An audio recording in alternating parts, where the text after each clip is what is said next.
David Anthony McGreavy was born in 1951 in Southport, Lancashire, in the UK.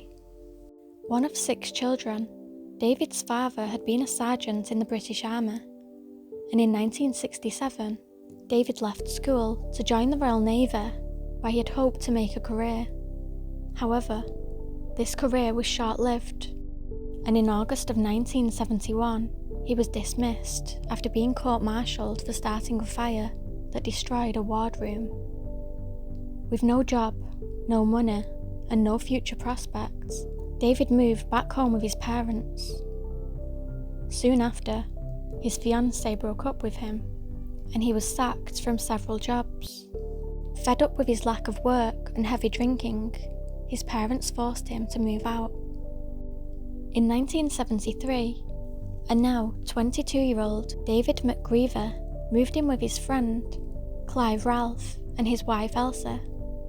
Clive and Elsa had been school friends, and there was a 5-year difference between them. They had married in September of 1968 when Elsie was 16 and expecting their first child. The young couple had 3 children, 4-year-old Paul, 2-year-old Dawn, and 9-month-old Samantha.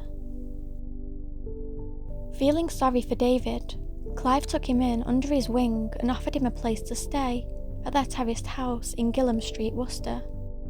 David paid the Ralphs £6 per week in rent and sometimes even helped to cook the dinners. Clive and Elsie were both hard workers who did their best to provide a good life for their 3 children. Clive worked long hours as a lorry driver, whilst Elsie worked as a barmaid. When they worked, often David would be entrusted to care for their 3 children.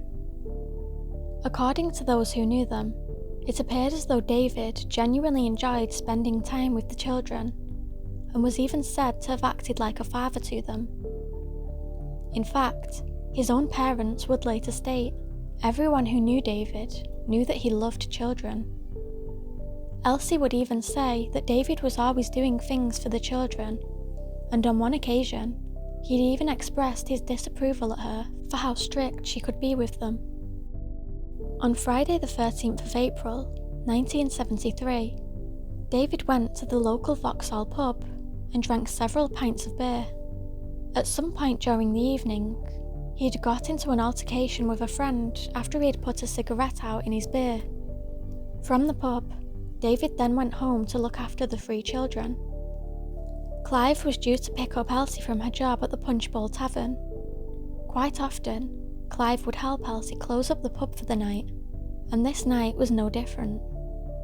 In fact, they decided that they would even have one last drink before returning home shortly before midnight. As they were approaching the family home, police were already there waiting to escort them to the police station.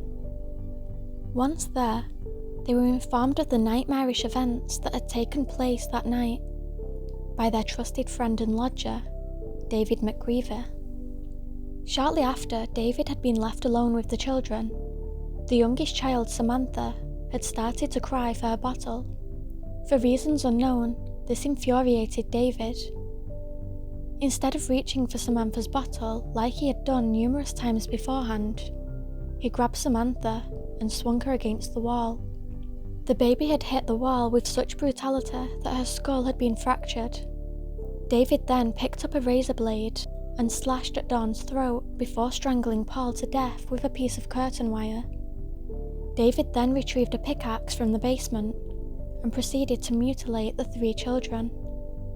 Arguably, the most horrifying aspect of the crime came afterwards, when David took the 3 bodies of the lifeless children and impaled them on a spiked gate in their neighbour's garden. Detective Chief Superintendent Bob Booth would later state, "No investigating officer has ever had to witness such a scene of indescribable horror." Upon seeing the crime scene, one of the responding officers was physically sick. David McGreavy was apprehended at 3:05 a.m. in nearby Lansdowne Road. At first, he denied any knowledge of the grisly crime, but by the following day, he would make a full confession. He broke down as he said, "It was all too bloody gruesome. It was me. But it wasn't me. How could I do it? David described in graphic detail what he had done. He told the police, "I put my hand over her mouth, and it went from there. It's all in the house. On Paul, I used a wire. I was going to bury him, but I couldn't. I went outside and put them on the fence. All I could hear is kids, kids, kids." David's only explanation for the murder was that the baby would not stop crying. On the 28th of June, 1973, David appeared in court and pleaded guilty to the murders of all 3 Ralph children. The hearing lasted just 8 minutes because David pled guilty and there was no defence plea, no motive, and no case of diminished responsibility. David was sentenced to multiple life terms with minimums of 20 years. At the time of the murders, David McGreavy had not been publicly named and was simply known as the Monster of Worcester. In prison, he was subjected to frequent abuse by other prisoners and spent most of his 45 years behind bars in protected conditions. He was reported to have successfully adjusted, accepted rehabilitation, and engaged in painting as a means to cope. On one occasion, however, he challenged Ian Brady, the notorious Moors murderer, to a fight to prove that he was the most notorious killer. In 2006, David was transferred to an open prison and stayed in a bail hostel in Liverpool. After news of his transfer hit headlines, it was met by outrage. He was transferred back to a closed prison. In 2016, it was announced in the media that David McGreavy could potentially be released from prison and was being considered for parole.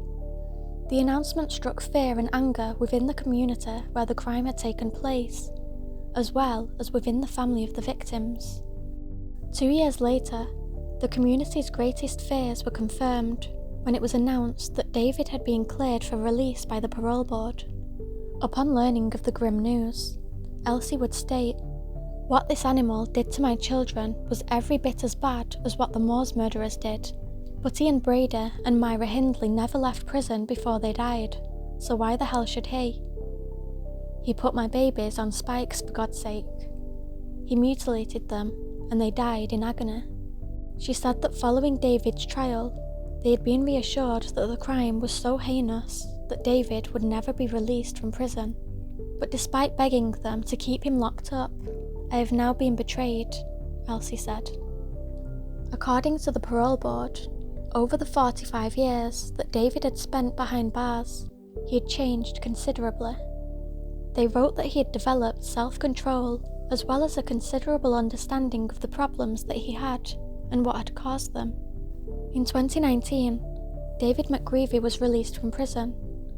According to the Ministry of Justice, he was released under strict conditions, including a curfew and a tag, as well as conditions that he was banned from Worcester, as well as the area that Elsie now lived.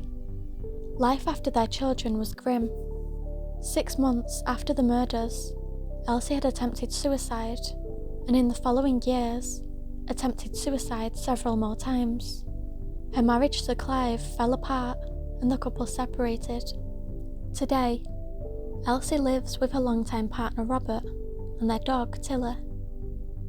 Even 4 decades later, she still thinks about her children every day.